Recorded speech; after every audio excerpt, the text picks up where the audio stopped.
Good evening, viewers. Welcome to another edition of the Business Forum. I'm your presenter, Beatrice Mboy. Today, our topic is the congestion around the Serekunda market. I think this is cause for concern for the general public and even the authorities. We really want to discuss the topic and come up with our views and come up with recommendations as to how it should be addressed. Today I have a co-presenter and his name is Mr. Kebajai. I would allow him to introduce himself as well.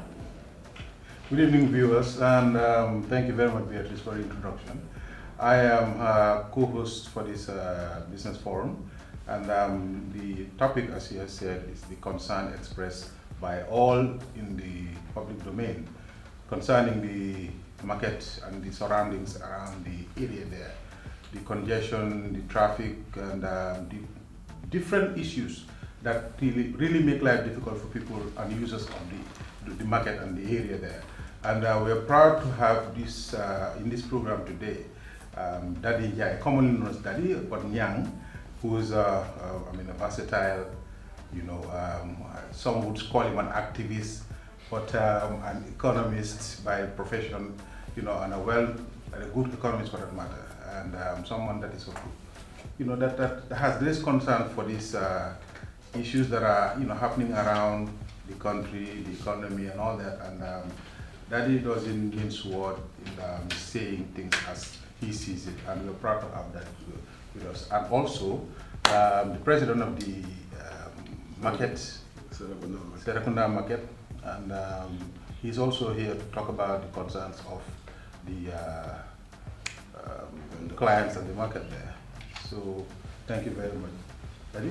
Thank you, Mr. Njai. Thank you, Beatrice. And thanks for also the invited guest, the president of the Serekunda market. I think this is a pertinent issue, and this is something that's a cause for concern for government as a whole. We have failed collectively as a people, and the reason we failed, we put urban planning as a side issue in terms of our national development. And today we are paying the price. How? The markets are inaccessible, the roads are inaccessible, pollution is concentrated within the confines of the Serekunda market, which is not good for the residents of that neighborhood. So it's a cross-cutting issue. We have an environmental issue, we have an economic issue, we have a social issue, and also an infrastructural issue joined together. So what are we going to do to resolve this problem? I think we need a radical shift, and that radical shift starts with the KMC taking responsibility for what they're mandated to. They're mandated to control, regulate, and also supervise the market. But the market as we know it is not a market, because a market that's not accessible is not a market. So they need to see how best they can buy properties adjacent to the market and create parking space. That parking space will decongest the little road leading to the Serekunda market, and also work on controlling the market. You walk into the market, you cannot even find a path, not even a footpath, but a path to walk, because people are putting goods and materials all over the place. So you end up jumping, and it's not safe for people who are trying to access the market. It's not safe for the vendors, and it's just a hazard to society. So I believe it's an issue that needs to be resolved. But to resolve this issue, one would have expected that the KMC would have been here. One would have expected that the Director of Planning for the central government should have been here. The Roads Authority should have been here, and even Ministry of Interior. And this is an important national event. This is an important national discourse that should make each and sundry to be here, and let's talk about it and find ways and means to resolve this thing. But urban planning is at the heart of our problem today, because coming from the traffic light to the roundabout each afternoon, it's a nightmare. Absolutely. And it's not sustainable, and it's a cost to the economy, and it's a cost to the productivity of the economy, because people are late going to functions. Absolutely. Thank you very much, Daddy. I think that is very, very, very pertinent. You have touched on issues that are burning as we speak, and you've also mentioned the absence of key players that should have been here today. I'm pretty much sure Beatrice would elaborate on the reason why they are not here. But as you've said, it's very important that they are here. to answer to certain issues and to shed light to some of these concerns that that you've laid out. I think we'll come back to your some of the issues that you've raised, and if we could just Beatrice, if you could. Thank you very much, Nyang, for raising that point. We invited the Minister of Interior. We wrote a letter to KMC to invite them, and we equally wrote a letter to Banjul City Council. And someone asked why Banjul City Council. We said because we don't want what's happening in Serekunda to spill over to Banjul. So we wanted BCC to be here so that we can equally discuss the topic once and for all. So they all tendered their apology, which is very unfortunate, but we have to go ahead with the program. Thank you very much. Thank you very much. First of all, let me congratulate the donors of this occasion. And I am also deeply honored to be invited to be part of this discussion. This problem is our problem, but mainly it affects we the people in the market. We are the victims. And this thing has been going on for a long time. We have demonstrated so many efforts to discourage this thing, but to no avail. I could remember last year, we led a complaint with Minister of Interior, Minister of Finance, Trade, etc., and a letter was written and a meeting was summoned at the Interior Office. All these stakeholders were invited. The Inspector General of Police, the Interior Minister, the Lands Office, local government officer, the Mayor of KMC, and the CEO, the roads, Minister of Trade, etc., and we, the market vendors. And then we all agreed, and nobody among us encouraged this thing. Everybody says it is a hazard to everybody. It's disturbing the whole thing, and action should be taken. But to my surprise, an effort was made at the beginning until we were a bit happy, but now things turn from bad to worse, I can call it. Okay. And to be frank, the markets used to be congested, but now, not nowadays. Nowadays, none of the markets is congested. What do you mean by that? The Serekunda market itself, Inside the market, has so many places which are all abandoned. So where are the vendors now? The vendors. What he says makes Most a lot of sense. Yes. Because people don't want to people cannot access the market. So the people who are the vendors in the market are going out to meet people. Absolutely. So what does that say? We have a problem, and the first problem is a planning problem, and it's a coding. See, neighborhoods need to be coded. The reason why the Serekunda market is inaccessible from the Sunuker junction all the way to the police station, you have businesses in residential areas that should not have been there because those leases were residential leases. So coding is part of the problem, and that's where urban planning, fiscal planning should have been to answer questions. You see, a country, a society needs to be regulated, and this country lacks regulation. And when I say lacks regulation, proper and judicious regulation of activities. Kairaba Avenue is what it is today because we disregarded the coding laws of what Kairaba Avenue was, a residential neighborhood. And today we are seeing how difficult it is to ply the roads on Kairaba Avenue. Serekunda market and all other markets, the Bundung market, Talinding market, they're going through the same problem. And you know what? Government needs to roll its sleeves and take its responsibility seriously, both local and national. The local government, KMC, the national government, meaning the planning office of Ministry of Lands, need to take their responsibility seriously because we, the people, bestow our hope on them, and we hope they will do what's right for us. Today, on a Saturday, a lot of working women cannot even access the market, and that's a shame. And the people who are paying rates in the market cannot even make a living in the market because people are not coming into the market. And you know what? The officers who are responsible are indifferent to the plight of these people making a living in the markets. Daddy, I think you made a very important point, and that is the absence of urban planning. I distinctly remember in the First Republic, there was at the Ministry of Planning an urban unit planning headed by Padu Dubai. Yes. And they did a fantastic job at the time.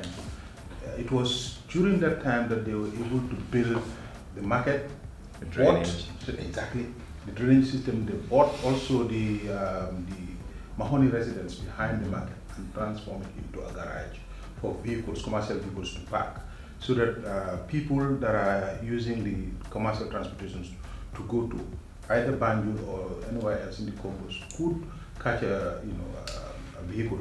Then at the same time too, it facilitated the products that were coming from the gardens and from the other areas of the Congos to drop the products there for easy access into the market. And the same thing also happened to the Banjul market.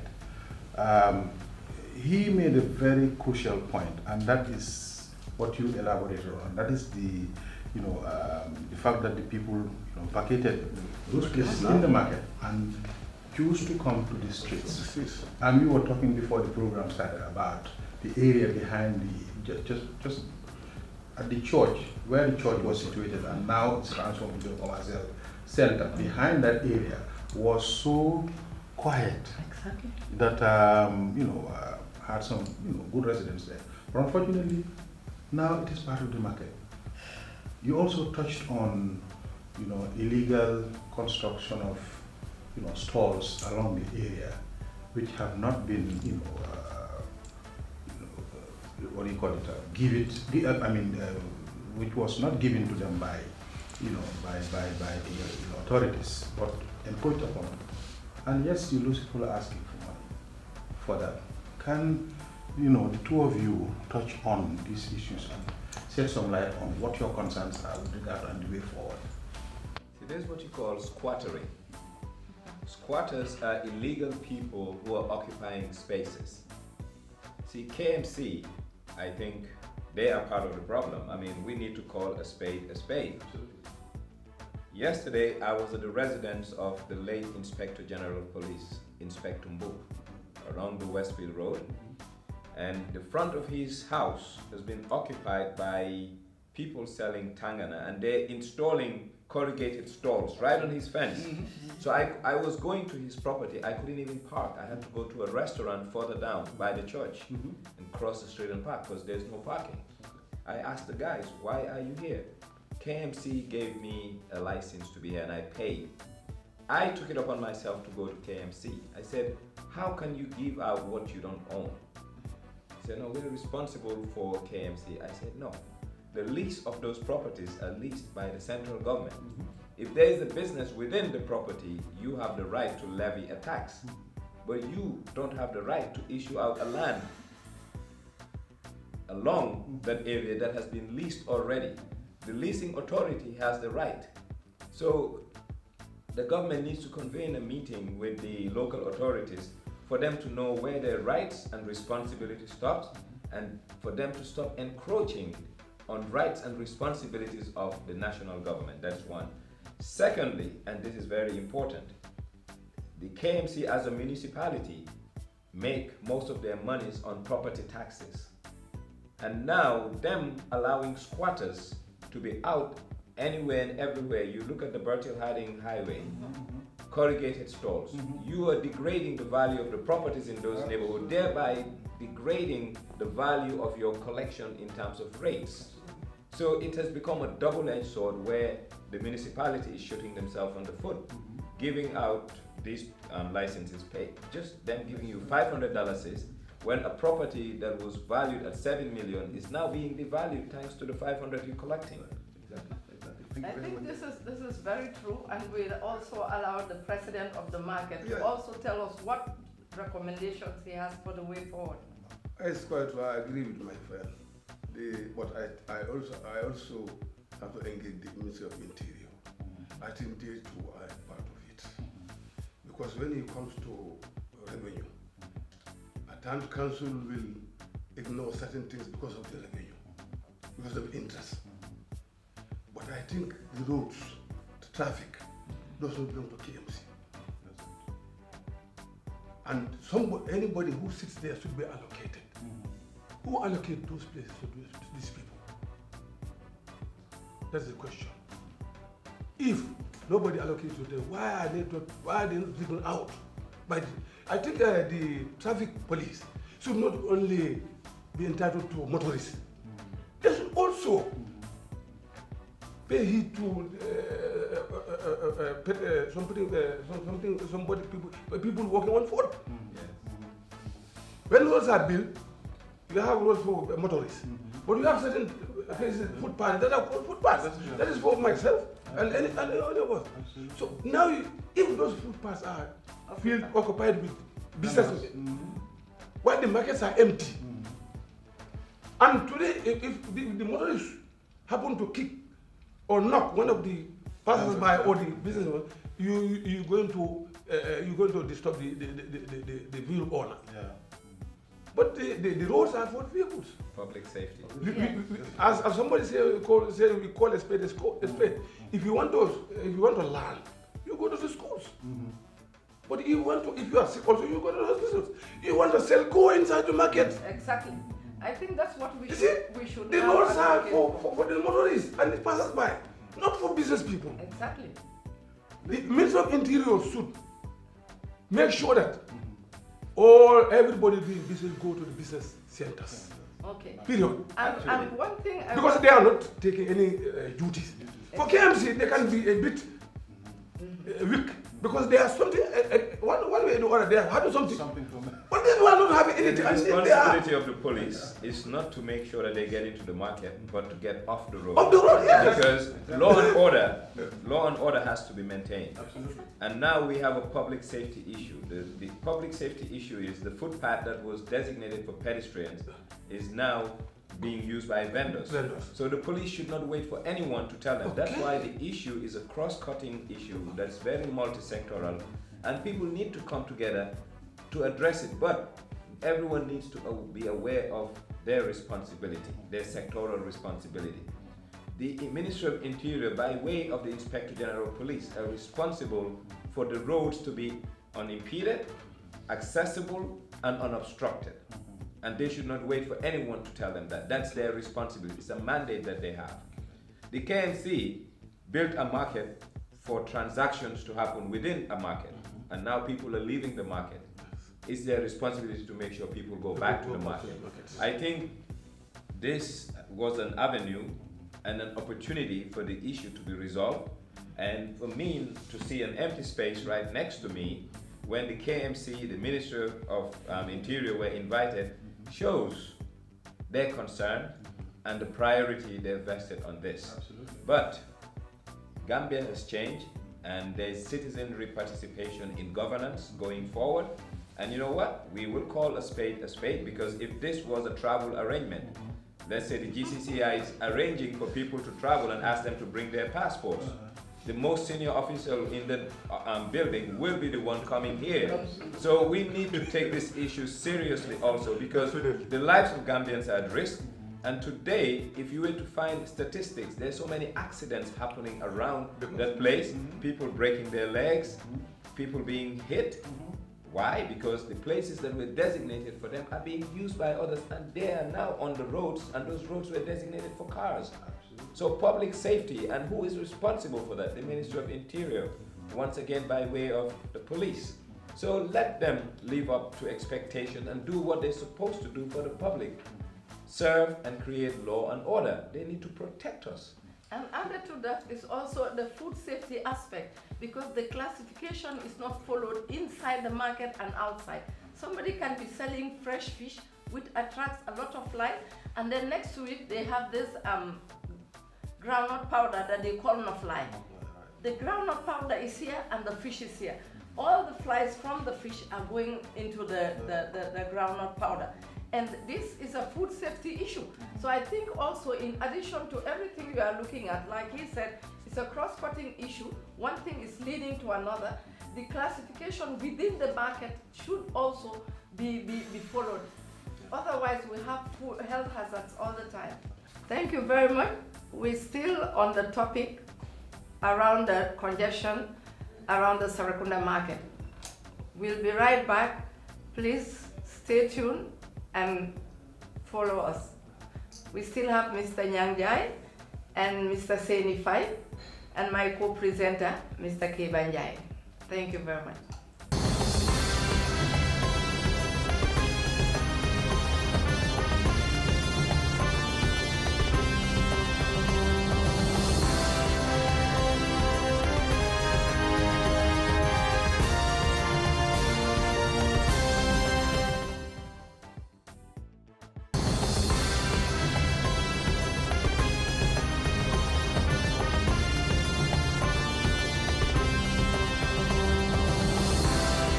Okay, about the road, yeah, Serekunda is very congested. It's because of a lot of factors. I believe the cars are parked on either sides of the road, and also the people are trading on the highway. But I believe with proper car parking, it will be better, so that the road can be freed up. I think it will be better. Thank you. Okay, I think my own little understanding from this congestion. Cars should not be parked on this highway. This place is a highway that cars should not park, especially double parking on both sides. Cars should park on one side of the road. I think if they can enforce that, it will help to ease the traffic congestion of this place.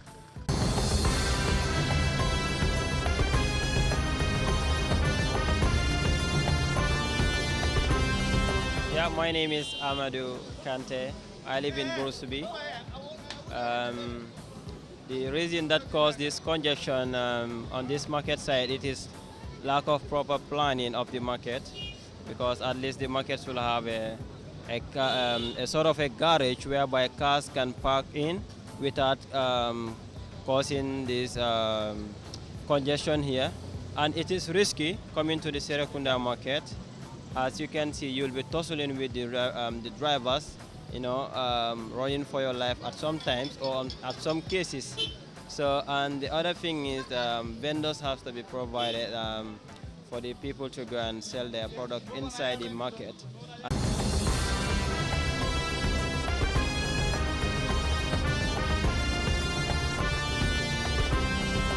Yes, my name is Karamoyok. The road is very congested because the sellers, those who don't have permanent canteens, they are very close together, and then the road is very narrow. We have now the number of vehicle owners are increasing compared to the size of the road. That's why the traffic is always very congested. It will take you hours to apply the road. That may take you 15 minutes if at all the road is very wide. So generally it is because the road is very narrow. That's why the traffic is always congested. And people who don't have permanent canteens are also very close to the road. It's because of people are selling in the runway, because there's a lot of space inside, and there's a lot of space inside, and people live there, and they are selling in the street. So, and especially by this time of the hour, it's totally bad. It's totally bad. So they should do something about it, and then the police should not take their money whilst they don't have a place to sell. So sometimes they complain, we pay the police or we pay our tax to sell, and then they are in the street selling. So they should not. So let them not take their money. That's all. Because of where I put my money, that's the place I will do my business. So if you see someone with a wheelbarrow, he's paying his tax.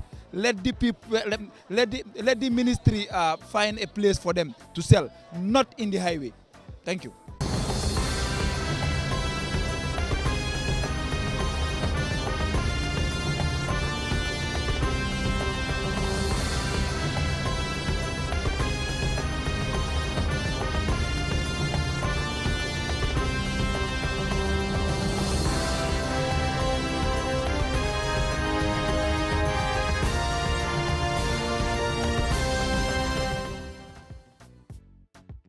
Welcome back, viewers. We were on the topic surrounding the congestion around Serekunda market, and our able panelists will continue the discussion and provide more information on the topic.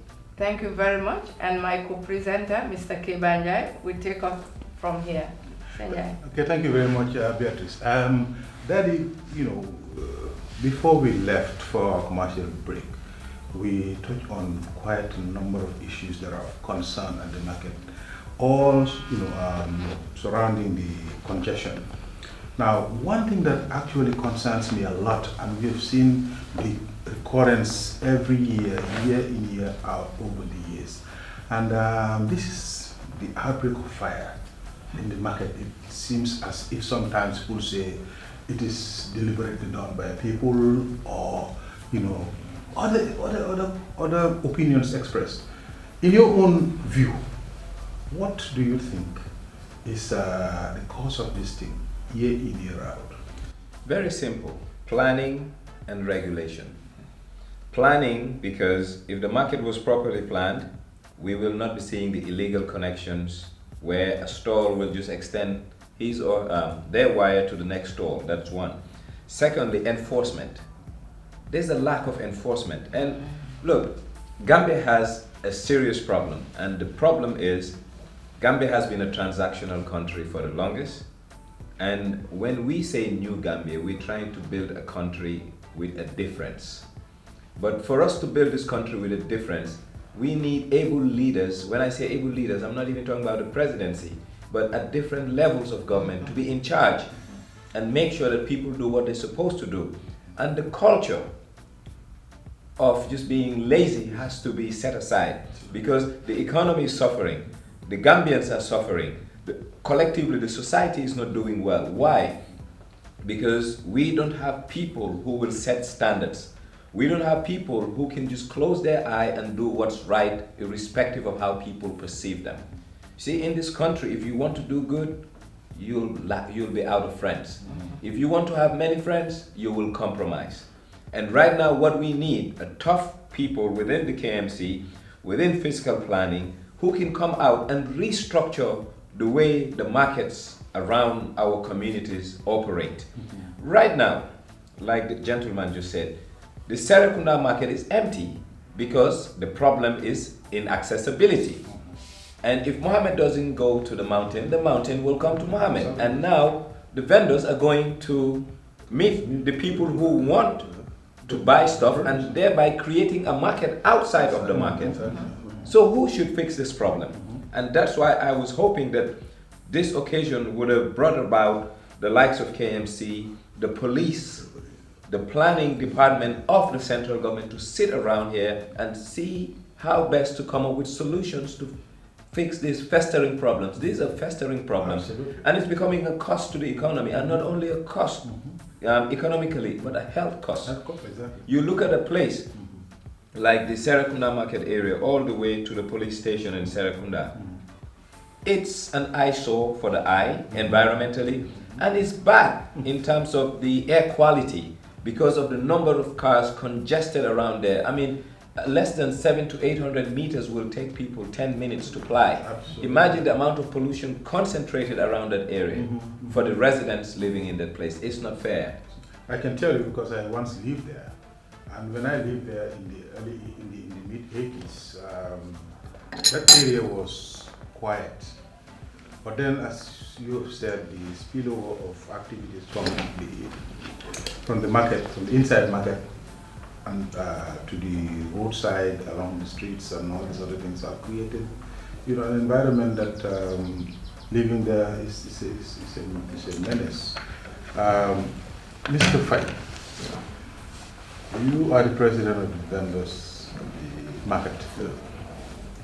Mr. Njai has touched on issues that are responsible for some of these fire outbreaks that we see year in, year out. Some of the concerns that everyday users of the market express. And yet still we don't have the KMC representatives here, we don't have the Minister of Interior here, and you have, in our casual discussion prior to coming back to the set, touched on the reason why the interior people should have been here and should be responsible to certain things. What, in your own opinion, is the concern of the people in there, and what is the cause of this fire outbreak alluded to us by Daddy? Thank you very much. As my good friend has said, formerly there were congestions in the market and also illegal connection, as you mentioned it. But thanks to the Almighty, after the latest fire disaster in the Serekunda market, I was chosen to represent the market when I was there at the task force. And thereby, all these things were put into consideration and then were now on record. So if you go to Serekunda market now, each canteen is having its own meter. You dare not supply even your neighbor. That one is all right. Also, generators, gas cookers, charcoal, people want to make a restaurant in the market are all discouraged. The people, they used to cook home, bring food inside the market. But as it has said also, the follow-up also is another weak point. Now, because nobody is following the matter, so now you find charcoal, people cooking in the market. Now, yes, because those people who should follow it up, relax. Then So it means, as time goes on, if remedy is not taken, illegal corruption will come back again. Because so there are certain countries like the metal ones, of late, they were allowed to have 10 metal canteens and they have 1 meter. But still, some people, they didn't join. If nothing is said about this, the security problems, illegal corruption will come. Because I may supply somebody just near me, and then he will be paying me and making money out of that. So I think the follow-up also is very important. But this is where I wanted to come in, Keba, because we are the electorate. We vote for them. If we now also look at everything that is wrong and we still go and vote for the wrong people, the wrong things would continue. This is time, like Keba has said, for each and every individual to take stock of themselves. What am I doing? Am I doing the right thing? If I now want to vote, am I going to vote because of my political affiliation or because of somebody who is my relative, or I'm going to try and vote for the person that I believe will carry out the mandate that I want him to carry out. So we too should hold them to task. We, the electorate, should hold the politicians to task. If they are doing the wrong thing, entertaining at the markets, things that are not supposed to happen, we should also call their attention and tell them what is not right. Otherwise, I think the problem is even beyond that. We have a breakdown in governance structures. See, a politician can do whatever he wants to do at a personal level, but we have rules that govern all of us, including the politicians, and what they can do and what they can't do. Simple as that, a car park is meant for cars, and the police have the right to enforce traffic laws. So they don't have to wait for a politician. They have the backing of our traffic ordinances. Why are they not enforcing? It comes back to 3 things. Incompetence. Let's not feel sorry for this country. We have the wrong people in the right positions in many offices. And if that doesn't change, Gambia will always be a 3rd-rated country, not even 2nd. For the first time, we have an opportunity to rebuild a country. And we should rebuild this country based on competence, capacity, and what you can add value to the greater good. Nepotism and this maslaha culture needs to be done away with. And who can start it? Me, you, her, him. And you know what? We need to hold people accountable, from the president to the last public official, because they serve us. That's why they're called civil servants, not civil kings. Your servant should serve you, not the other way around. So you know what? We need to hold them accountable, and they should be held accountable because they work for us. So the market problem starts with the breakdown of governance structures. Gambia has great rules, laws, and procedures, but unfortunately, we don't have great people to execute them, and that has been the problem of this country. I thank you very much, Daddy. I think you've hit the nail on the head, and I think it's high time we, put that collective responsibility together and make people respond to some of these needs. The problem of the market is there, has been there, and if we don't address it, will continue to be there, and we will have ourselves to blame. We see what is happening in Serekunda. That can easily spill over to Banjul, and we hope the people in Banjul are listening carefully, because the two markets were built under the urban planning program that we had. It was headed by Padu Dubai. And again too, what are these people doing to enforce the rules that we have put in place to make sure that the use of the place, which is a very public place where everybody goes in from 6 o'clock in the morning to 8 o'clock at night to buy and sell. So we need to start talking about it, and I hope in the subsequent program that we have, as a follow-up to this one, the responsible authorities at the KFC and the Interior, and of course if we can have the planning unit to come in here and talk about some of these very important issues that have been raised today at this table. Thank you. Very, very important. Thank you very much, Keva. Time is very much against us, so I think we will ask our able panelists to give us the last word. But before we ask, we really want to appreciate sincere thanks to you for leaving your time and joining us. And we hope in the subsequent edition you would be available to also come for us to continue this discussion. It's very pertinent and should not just be left in the back burner. Nyang? Thank you so much for having me. And but I also want to thank the GCCI for showing leadership. See, leadership starts with coming up with initiatives. And these initiatives should bear fruit provided that all stakeholders who are vested in the development of this country will take their requisite responsibilities seriously. Gambia has a problem, and the problem is a leadership problem. And leadership is not just the presidency. It's all people who are tasked with responsibility to live up to expectation. So kudos to GCCI, and I hope that all other parties like this seat that's empty will be filled next time, and they will do what's right for duty, honor, and country. Thank you. Thank you. Thank you very much. I also have to thank GCCI for inviting us. This problem is our problem, as I stated before. If you go to the market today, or if this thing is sold on the TV and the market people, they will be very happy. This is their concern. And definitely, something should be done to remedy the situation. I thank you all. Thank you very much. I want to thank our panelists today for taking time out of their busy schedules to come and be with us today. And I want to also take the opportunity, of course, you look very elegant in that dress, and I'm pretty much sure that Sierra Design, Chan Khan, has provided the outfit, and we thank her for the sponsorship. And want to always say that, look, this is a forum that provides an opportunity for all of us to come out and air our views.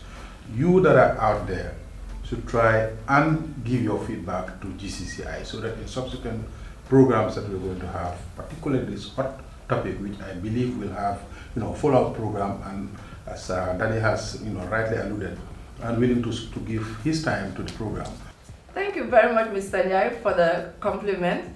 Indeed, Sierra Design did a very good job of dressing me up today, and we want to extend sincere gratitude to Mrs. Chan Kanjalo for doing a very fantastic job.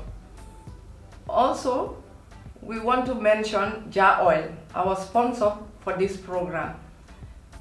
It is indeed a pleasure for us to have Jar Oil as our sponsor, because Jar Oil is one of the key members of the Gambia Chamber of Commerce and Industry. And this is what we expect all members to do: take the same strides that Jar Oil has taken and sponsor the program, which is meant for us to come and discuss our issues and plan our way forward on topical hot topics like this one. So therefore, we want to extend our thanks to Jar Oil for being there for the Gambia Chamber of Commerce. We're inviting other sponsors. You don't have to be a member of the chamber to be a sponsor of the program. Everybody, every business is invited to come and sponsor this program. But thanks once again to Jar Oil and also to all the participants who, regardless of their busy schedule, were here to go through this topic with us and enlighten the general public as to what is happening currently and the way forward. So thank you all. Thank you, viewers. This is where we come to the end of this edition of the Business Forum. I am your presenter, Beatrice Mood, saying good night.